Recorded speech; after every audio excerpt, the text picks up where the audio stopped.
post Maxxis British Championship MOTO Lite Show Lite thing. We haven't decided what. Very clear. Yeah, very clear. It's got a MOTO Show Lite on the way back from Lyng. Yeah. Good. Again, it was an awesome event. I thought the racing was brilliant. Yeah, really good day's racing. The weather held out. A little bit of rain, which rain overnight, which was good, and a little bit of rain in the end of practice, but it came to nothing at all. And otherwise, it's been really good all day.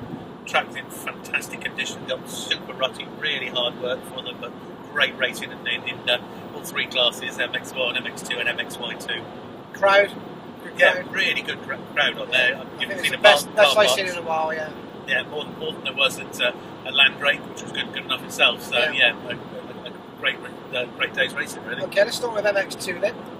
MX2, I guess the standout performance realistically, just for the fact he's never done it before, is Adam Sterry. Adam Sterry came out, got the whole shot in the first race, and just stayed in front. Nobody could come anywhere near him. He just was riding Bearing really in mind well. 2 GP riders. Yeah, absolutely superb. Caro was buried back in the pack. So we kind of expected Caro to go straight out, but he was back there.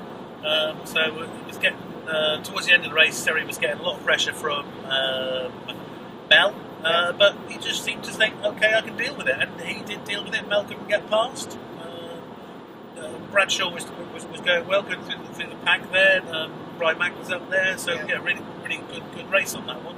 It was a good. All three races were good actually. Caro obviously stepped up in the final 2 races and stuff, but again, Mel come out on top overall. Absolutely, points make prizes, and Mel was there, so still keeps the red plate. Well, you spoke to Mel at the end, and he was consistent all about consistency. Yeah, and there was an element of the fact, I guess it shows the maturity in the riding. You don't need to win every race to win a championship, and just as long as you score points. I mean, overnight we got the results from on the Supercross.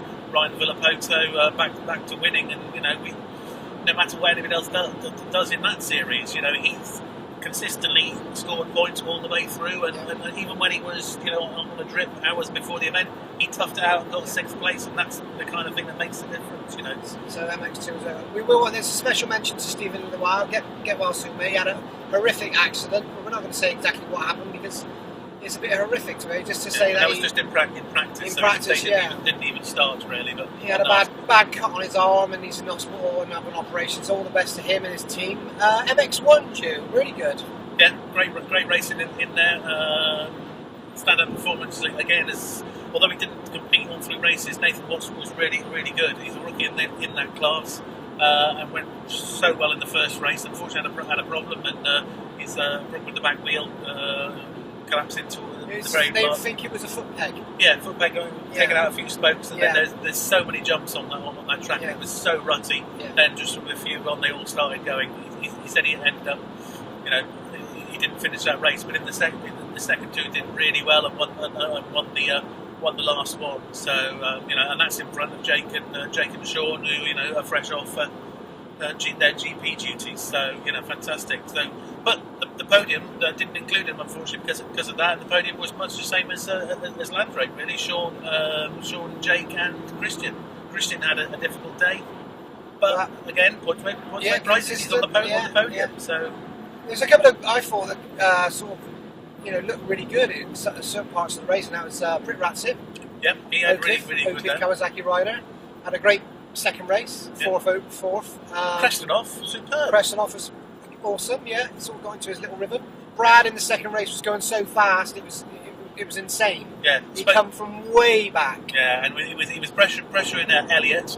Came past the corner going onto the start straight. Really had a moment. Yeah. He spoke to him afterwards. He said the bike spun out to the side a little bit, then gripped, and he saw the wheel come straight up in front of him, and he just about pull it back. So he was a bit annoyed about that, but couldn't get Elliott. Elliott had a good day, realistically. Yeah, he's stuck in there. Yeah, he's fresh to the class. We're about to be crushed by a lorry. Sorry about that. He injured his foot or leg in the practice, didn't he? So he did, but I'd seen him limping at the beginning, but he seemed fine and he cracked on and had good results. Yeah, good results. So overall, second round again. Just like the first one, it was a fantastic event. I think so. I think the Maxxis is turning out to be really enjoyable. There's some good racing in each class. There's no there's no clear favourite, which is fantastic. I mean, Sean is obviously doing really well, but you know he couldn't get up there with in the last race. He couldn't get Nathan.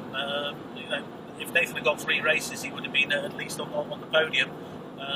So I think next time round he'll probably do that. But yeah, great event, great results, great racing. What more do you want from a Sunday? Yeah, so all the roads now lead to Foxhill at the end of April, and we'll be there, and we'll probably talk to you again sometime in the week. I'm going to tuck into my tea. I think I've got some crisps. I've got some crisps and a nice can of cold Coke. Yeah, we've just stopped at the garage, so we pulled up outside. It's like something from Deliverance. So we weren't entirely sure going in. Plus, it's getting dark. You probably have trouble seeing us now. But guy was knocking on the window. Cash only. Cash only. Banging on the window. Okay, sorry. Anyway, so we'll see you in a week. Ta-ta for now. Cheers.